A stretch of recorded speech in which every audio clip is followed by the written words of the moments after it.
Theocratic projects are largely built by volunteers from all over the world, speaking different languages from different cultural backgrounds with different work practices, things that could divide and create barriers. One of the biggest challenges for me has been the language. Above all, the accents and the way people speak. The ways of construction are a bit different to what I'm used to. That can create a challenge. You might be used to doing something one way, and then here we do it differently because of different circumstances. Initially, we thought that with a similar language, things would be the same, but even with the similar language, we learn that there are differences and how we speak and the things that we say. You okay? One of the things that I think probably got us when we first arrived was the greeting. We're used to just saying hello, and a lot of times we would be greeted with, all right, hey, you okay? After being asked that several times in the same day, you begin to question whether or not you actually are all right. Yeah, that's just how they say hello here. Oh, okay. In the culture where I'm from, people are a bit more straightforward and to the point when they give instructions, which they're not being rude, it's just the way we do it there. Here I learned that it's nice to ask, how are you, how's your day, how was your weekend maybe, and then get to the point. It's something that I've gotten used to, and I really like it because you get to know the brothers that you work with. There are different ways for saying the same thing. No, can I have Spanish, please? Sure. And the differences aren't really all that big. Since you don't know it, it becomes a challenge to kind of understand it first, but makes it a little more exciting and a little fun. Oh, it's that one? This one? Yeah. Oh, thank you. Orange. It might be a way of doing things at home that I'm used to and that I've been learning in school, and then here we do it differently. It's just a matter of obedience, and you do as you're instructed. And at first you may question, like, why are we doing it differently?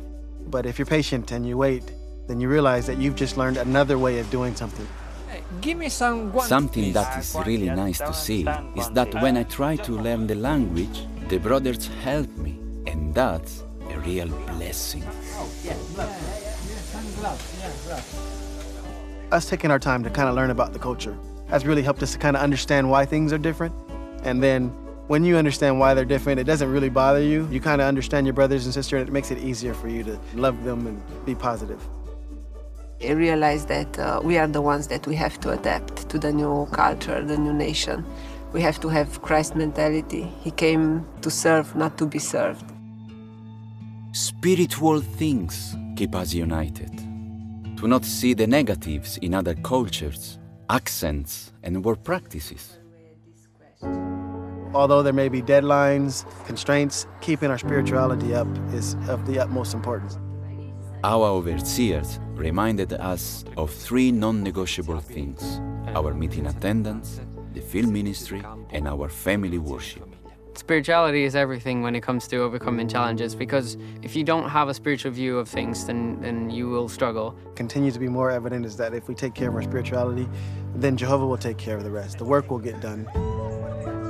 So the key to unity here on site is that everyone is working on fruits of the Spirit. We need to be patient, kind, loving, long-suffering. They exhibit these qualities that really pursue for peace.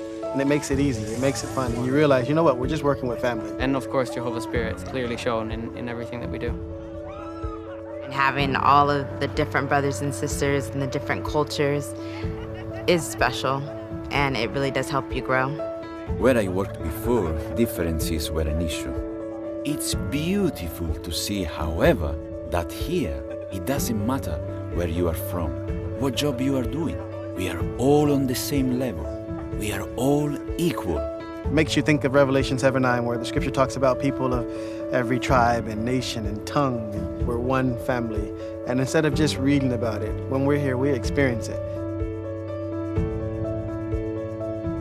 When Nimrod was building the Tower of Babel, Jehovah used language to halt the project. Yet today, working on a project with so many different languages and cultures, Jehovah is unifying them to make his project successful.